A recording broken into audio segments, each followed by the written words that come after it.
The true test of leadership doesn't come when everything is running smooth. It doesn't come when the plan is clear, when the path is straight, and when the mission looks easy.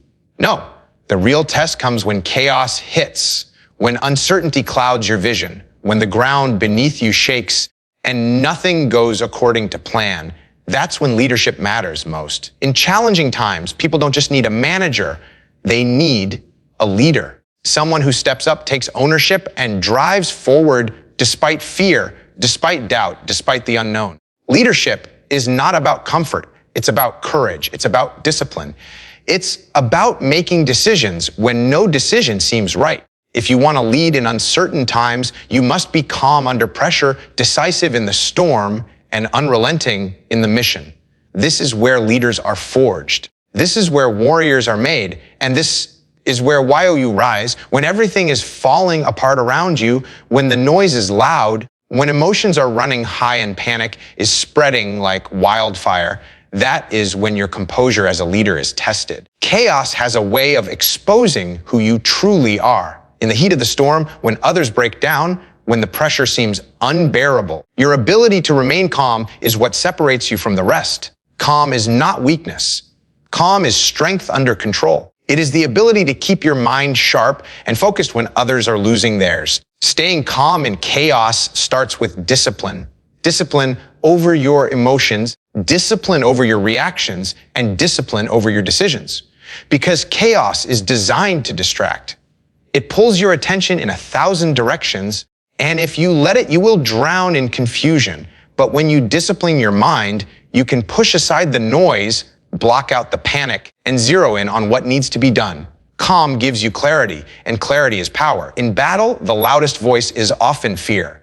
It creeps in, whispering about what could go wrong, magnifying every danger, every unknown, every risk. And if you let fear take over, you freeze, you hesitate, you crumble. But when you stay calm, you silence that voice. You replace fear with focus. You remind yourself the situation doesn't control you. You control how you respond. Calm allows you to detach, step back, and see the battlefield for what it is. It gives you the ability to make decisions not based on panic, but on logic and strategy. A leader's calm presence becomes contagious. Your people are watching you in the chaos. They are reading your body language, your tone, your reactions. If you panic, they will panic. If you break down, they will break down. But if you stand steady, if you breathe deeply, if you project confidence and control, they will mirror that energy. Calm leadership builds trust. It tells your team, no matter how bad it gets, we will find a way forward. Calm is also about patience. Chaos makes you want to rush, to act fast, to force a solution. But rushing in blind often makes the situation worse. Calm allows you to pause, observe, and choose wisely. It's not about moving slow, it's about moving deliberately. Calm leaders don't waste energy on panic. They conserve it, direct it, and unleash it where it matters most. You stay calm in chaos by preparing before it strikes. You train your body to handle stress. You discipline your mind to stay focused under pressure. You rehearse scenarios, you visualize challenges, you put yourself in difficult situations so when real chaos comes, it is not foreign, it is familiar. Preparation breeds confidence, and confidence breeds calm. When bullets are flying, whether on the battlefield, in the boardroom, or in life, there will always be uncertainty. You won't have all the answers. You won't know how everything will play out. But calm does not require certainty. Calm requires faith in yourself, trust in your team, and the will to keep moving forward no matter how unclear the path seems. Chaos is not going away. It is part of the game. It is part of life. What matters is how you show up in it. Panic feeds the storm. Calm cuts through it. And as a leader, your ability to stay calm is not optional. It is essential. Because when the world is falling apart, the leader who can breathe, think, and act with control becomes the anchor everyone needs. When you are in the middle of the fight, when the stress is high, when the pressure is crushing, it is easy to get tunnel vision. Your mind locks onto one problem, one obstacle, one fire that needs to be put out, and suddenly you lose sight of the bigger picture. That is when mistakes happen. That is when emotions start driving decisions instead of logic. To lead effectively in those moments, you must learn how to detach. Detachment does not mean that you stop caring. It does not mean you step away from responsibility. Detachment means you create space between the chaos and your mind so you can see things clearly. It means you rise above the noise, take a step back, and gain perspective.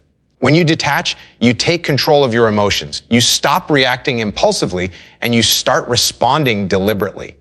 Most people, when faced with pressure, act out of instinct, frustration, or fear. They make quick calls just to feel like they are doing something, but those calls often create bigger problems. A leader who can detach is different. That leader pauses.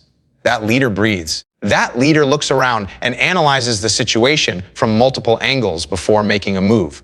By doing this, you gain perspective that others cannot see because they are blinded by the chaos right in front of them. Gaining perspective means asking yourself the hard questions. What is the real problem here? What are the priorities? What needs to happen right now, and what can wait? Perspective gives you clarity in confusion. It allows you to separate what truly matters from what only feels urgent in the moment. Without perspective, you drown in small fires, losing sight of the mission. With perspective, you can direct resources, energy, and focus toward what will actually make the difference. Detachment also allows you to see beyond yourself. When you are fully immersed in stress, you think only about your own fear, your own frustration, your own discomfort. But as a leader, it is not about you. It is about the team. Detaching pulls you out of your emotions and into their reality. You can see their strengths, their weaknesses, their morale, their fears. You can understand how your decisions will impact them, not just in the moment, but in the long run. That perspective shapes better leadership because it forces you to balance the immediate with the strategic. On the battlefield, detachment means pulling your head out of the firefight and looking at the terrain, the movement, the bigger plan. In life, it means not getting consumed by the problem in front of you, but stepping back to see how it connects to the bigger mission. It's the same principle. If you are too close, you miss the angles. If you are too attached to one outcome, you fail to adapt. Perspective allows flexibility. It shows you alternate routes. It reveals opportunities hidden behind the noise. Detachment takes discipline. It is not natural to step back when your instincts are telling you to fight harder, to move faster, to attack immediately. It takes training to override that impulse, to pause, to breathe, to assess. But once you master it, detachment becomes one of the most powerful tools a leader can have. Because when everyone else is blinded by chaos, you can see the truth. And when you see clearly, you can lead clearly. Detach, gain perspective, and suddenly the impossible becomes manageable, the overwhelming becomes structured, and the path through the storm begins to reveal itself. Extreme ownership means you stop pointing fingers, you stop making excuses, and you stop waiting for someone else to fix the problem. It means you accept complete responsibility for everything in your world, your actions, your decisions, your team, your outcomes. Whether you succeed or whether you fail, it falls on you. That is the mindset of a true leader, because the moment you blame someone else, you surrender control. But when you take ownership, you take control back. You become the one who can change things, improve things, and move things forward. Most people default to excuses. They blame circumstances. They blame their environment. They blame their team, their leaders, or the lack of resources. They convince themselves that their failures were caused by something outside of their control. And maybe some of that is true. But here is the reality. You cannot control everything that happens, but you can always control how you respond. Taking extreme ownership means looking in the mirror first, asking yourself, what could I have done differently? What should I have done better? How can I adjust so this never happens again? That mindset creates growth. Excuses destroy it. On the battlefield, extreme ownership means if your team fails, it is not their failure. It is yours. Maybe they didn't understand the mission. That means you didn't communicate clearly. Maybe they weren't prepared. That means you didn't train them properly. Maybe they hesitated under fire. That means you didn't instill discipline and confidence. As a leader, every shortcoming traces back to you. And When you own that, you gain the power to fix it. You don't wait for someone else to solve the problem. You solve it. In life and business, the same principle applies. If your project falls apart, it is on you. If your team misses a deadline, it is on you. If results aren't being delivered, it is on you. Extreme ownership doesn't mean you carry the weight alone, but it does mean you accept the responsibility. You hold yourself accountable before you hold others accountable. You set the standard by showing your team what accountability looks like in action. That level of responsibility inspires others to step up because they see you living it, not just preaching it. Ownership also extends to success. Too many leaders take credit when things go well, but shift blame when things fall apart. Extreme ownership flips that. When you succeed, you give the credit to the team. When you fail, you take the blame yourself. That builds trust. That builds loyalty. Your people know you will protect them in failure and lift them in success. And when they trust you, they will follow you into the hardest battles. Taking extreme ownership also requires humility. You cannot own everything if your ego is in the way. You must be willing to admit mistakes, acknowledge weaknesses, and face the reality that you are not perfect. Leaders who lack humility will always blame others because their pride cannot handle the idea of being wrong. But leaders with humility can admit fault, learn, adapt, and get better. That is the path to growth. Extreme ownership is not easy. It demands constant self-awareness. It forces you to ask hard questions and make hard changes. It requires courage to accept responsibility when things go wrong, and it requires discipline to hold yourself to the highest standard every single day. But once you embrace it, you remove all excuses. You eliminate all blame. You become the kind of leader who doesn't wait for circumstances to improve, but creates improvement through action and accountability. In times of chaos and uncertainty, people search for the perfect plan. They wait for the flawless strategy, the complete picture, the guaranteed outcome. But the truth is, perfection doesn't exist. No plan survives first contact with reality. Circumstances shift, obstacles emerge, and the environment changes faster than you can predict. Leaders who wait for perfection will wait forever. While they hesitate, while they analyze endlessly, while they delay action, opportunities slip away and momentum is lost. Decisive action beats perfect plans every single time because movement creates results, while hesitation creates nothing. Decisive action does not mean reckless action. It does not mean rushing blindly without thought. It means having the courage to make the best decision you can with the information you have and then executing with full commitment. Most of the time, you will not have complete certainty. You will not have every detail. But leadership is about moving forward despite the unknowns. A good decision executed now is far more powerful than a perfect decision that comes too late. When you act decisively, you gain an advantage. You seize initiative. You put your team in motion while others are still frozen in analysis. Momentum itself becomes a weapon. Even if your first move is not flawless, the fact that you are moving means you can adjust, adapt, and correct along the way. The enemy cannot hit a moving target. Problems cannot paralyze you if you are already in action. Decisive leaders understand this motion creates clarity. You see the battlefield differently once you step into it. The pursuit of perfect plans creates paralysis. Leaders fall into the trap of overthinking, of waiting for conditions to line up, of chasing the illusion of certainty. And while they are stuck, opportunities vanish, threats grow, and morale drops.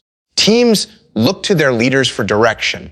If the leader hesitates, the team hesitates. If the leader is stuck in endless planning, the team loses confidence. But when the leader acts decisively, even in uncertainty, the team rallies behind that confidence. They feel momentum. They feel progress. They follow. Decisive action also creates learning. Every move you make provides feedback. You discover what works and what doesn't. You uncover flaws in the plan that you could never have predicted on paper. That feedback loop allows you to iterate and improve faster than someone who is still sitting back waiting for perfection. Inaction teaches you nothing. Action teaches you everything. The best leaders understand that mistakes made in motion can be corrected, but hesitation creates failure that cannot be recovered. Decisiveness requires courage because it puts you on the line. It forces you to commit. When you act, you open yourself up to criticism, to mistakes, to failure. That is why many leaders hide behind endless planning. They are afraid to be wrong. But courage is not the absence of fear, it is the willingness to act despite it. A decisive leader knows they might be wrong, but they also know doing nothing is worse. They know that progress is made through execution, not hesitation. The most effective leaders create a culture of decisiveness. They encourage their teams to take initiative, to act boldly, to make decisions at their level rather than waiting for orders from above. This builds speed, adaptability, and trust. It also empowers the team to think like leaders themselves, to embrace responsibility, and to keep moving even when the path is uncertain. Decisive action is the antidote to chaos. It cuts through confusion, builds momentum, and generates results. Perfect plans exist only on paper. Reality belongs to those who move, those who commit, those who act. In unstable and uncertain times, the world feels unpredictable. The ground shifts under your feet and nothing seems secure. Chaos, fear, and doubt creep in, and people begin to lose their sense of direction. In those moments, there is one force that holds everything together: discipline.